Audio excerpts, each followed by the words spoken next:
President M. Venkaiah Naidu urges DRDO scientists to intensify research to combat any pandemic threat.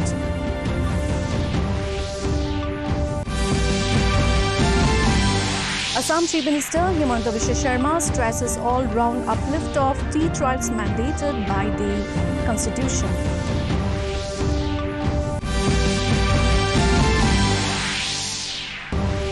Union Minister Giriraj Singh asked to ensure soft loan to boost activities of Tripura women's self-help groups. Indian shooter Avni Lekhara creates history winning gold in women's air rifle shooting. Sumit Antil rests India's second goal in javelin throw.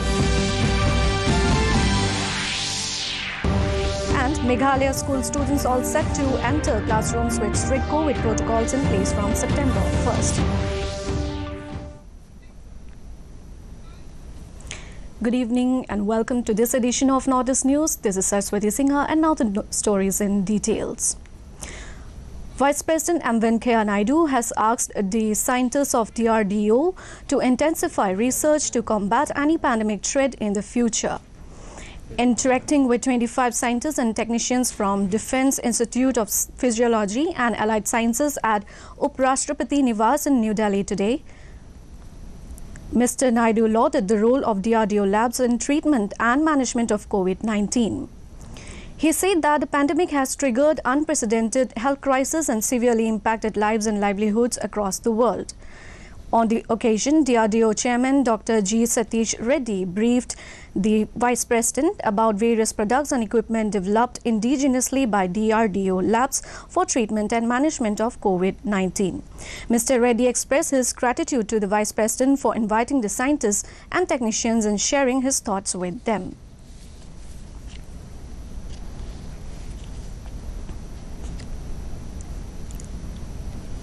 Janmashtami, which marks the birth of Lord Krishna, is being celebrated across the country today.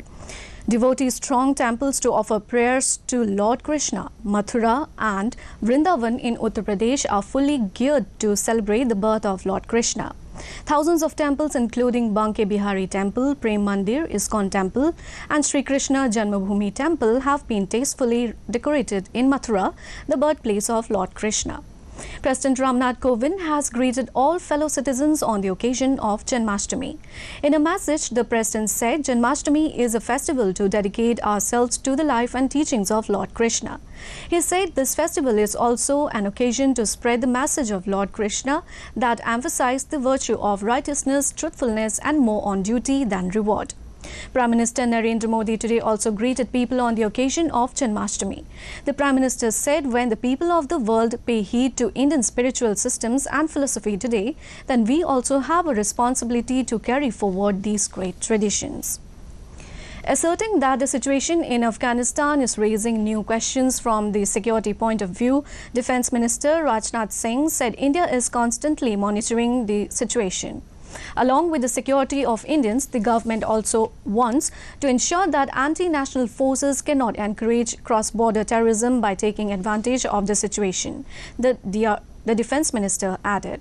Addressing the 3rd Balramji Das Tandon Memorial Lecture organized by the Punjab University at Chandigarh on national security virtually today, the Minister said India and Pakistan agreed on ceasefire along the line of control and New Delhi is in wait-and-watch mode because trust deficit is a big problem between the two countries. The Defence Minister expressed hope that the terrorism in Kashmir will end as the strength that separatist forces used to get due to Articles 370 and 35A is over now.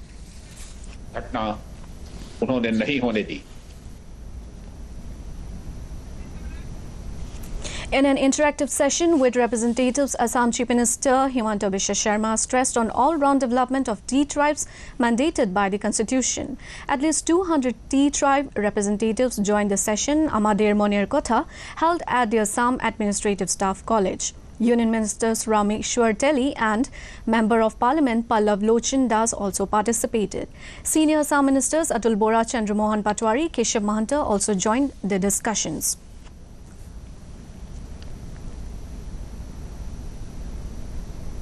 In Tripura, Union Rural Development and Panchayati Raj Minister Giriraj Singh, who is on a 3-day visit to the state, attended an interactive session with women-run self-help groups at Rabindra Bhavan yesterday.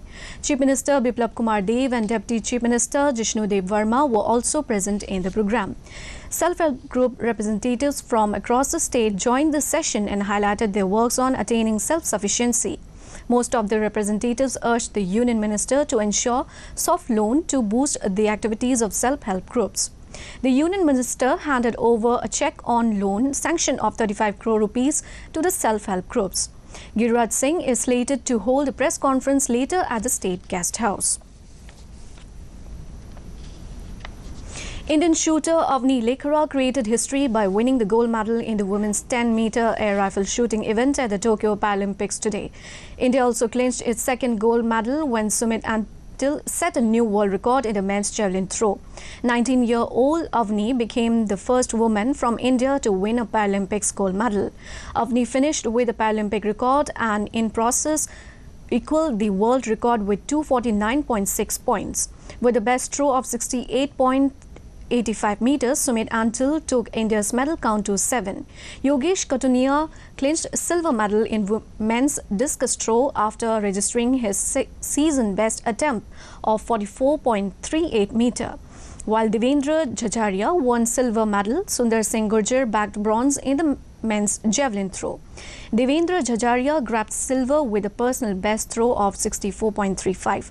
This was also his third medal at Paralympic Games. Sundar captured bronze with a season best throw of 62.58.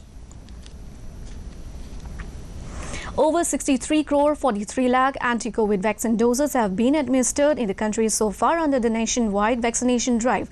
The Health Ministry said more than 31 lakh 14,000 vaccine doses were administered during the last 24 hours, adding that the COVID recovery rate in the country stands at 97.51%.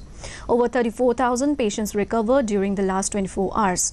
India reported 42,000 new cases in the last 24 hours. The nation's active case load now stands at 3,76,324. Active cases account for 1.15% of total cases. Weekly positivity rate is 2.41%. It is less than 3% for last 65 days. Daily positivity rate is 3.02%. In the last 24 hours, 380 deaths were recorded. Till date, 4,38,210 people have lost their lives in the pandemic. Over 52 crore 1 lakh tests have been conducted so far, with 14 lakh 19,000 tests conducted yesterday. Reporting 966 active cases, Arunachal Pradesh has a caseload of 51,644 discharged cases, even as the death account for 260. In Assam, active cases topped 5,702, while released cases touched 5,75,629. The tally for the dead is 5,640. With 3,388 active cases in its kitty, Manipur has 1,08,161 released cases, followed by death toll of 1,779. Meghalaya settled with 2,636 active cases, even as the released cases topped 71,659. The death account for 1,306. In Mizoram, the caseload for active cases is 8,510, followed by 49,239 cured cases. The tally for the dead is 213. Burdened with 806 active cases, discharged cases in Nagaland top 28,549, even as the death toll is 617. Sikkim has 1,222 active cases, 28,218 released cases, even as the death number 369. Tripura has 1,028 active cases, followed by 81,023 cured cases, even as the death toll is 798. Donning neat uniforms and masks, students are all set to enter their classrooms in strict adherence to COVID safety protocols, as Meghalaya government has decided to reopen the education sector from September 1st. The joy of meeting friends after such a long hiatus will be writ large on their faces. According to the state government decision, class 9 to 12 will be opened in both rural and urban areas. However, there will only be online classes for students of class 1 to 5 and school visits for class 6 to 7 as far as urban areas are concerned. In rural areas, there will be only school visits for class 1 to 5 and or class 6 to 8, there will be regular classes. It is mixed feeling for both students and parents as COVID cloud is yet to disappear completely. Meanwhile, deciding to reopen the state for tourists visiting Meghalaya from September 1st under strict protocols, the government said tourists who are fully vaccinated will be allowed to visit for tourism-related purposes. Tourists who aren't fully vaccinated or have taken only a single dose will have to produce a negative RT-PCR, TrueNat or CBNat report. These reports will be valid if tourists have been tested within 72 hours ahead of their arrival at the entry point. Tourists have been mandated to book at least one night's stay either in an hotel, home or guest house with declaration of complete itinerary. Hotels, homestays and guest houses have been permitted to operate with prior permission from the administration. Ensuring compliance with the health protocols, these have updated vaccination status of all staffers and details of other arrangements. In Assam, nearly 260,000 people are reeling under the fury of floods in 16 districts. Official sources said 50 people were shifted to safer places at Dhemaji district. Over 6,000 people have taken shelter at relief camps at various places. District administrations are distributing essential food items at multiple places. Floodwaters have also damaged large crop areas.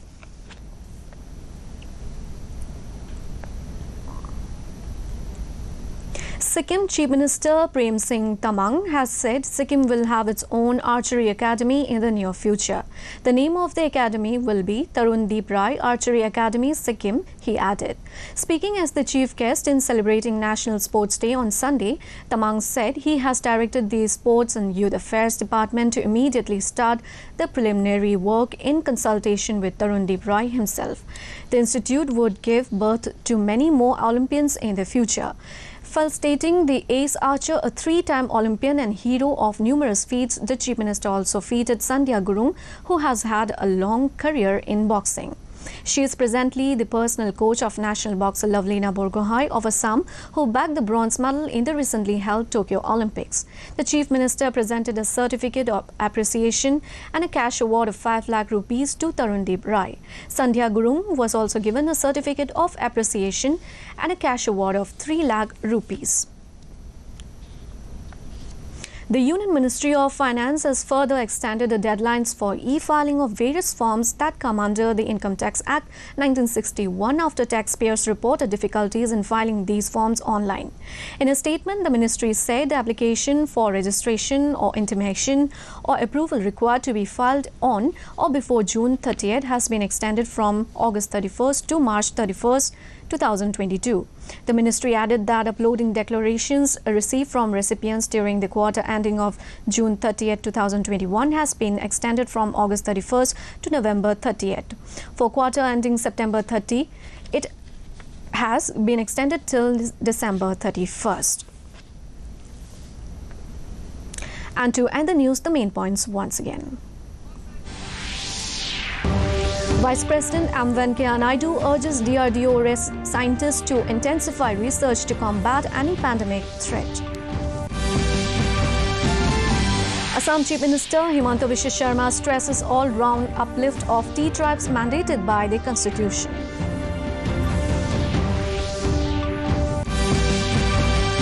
Union Minister Giriraj Singh asked to ensure soft loan to boost activities of Tripura women's self-help groups.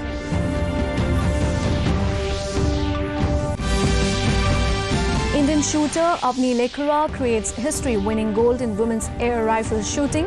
Sumit Antil rests India's second gold in javelin throw. And Meghalaya school students are set to enter classrooms with strict COVID protocols in place from September 1st. And that brings us to the end of this evening's bulletin. Thank you for tuning in. Namaskar.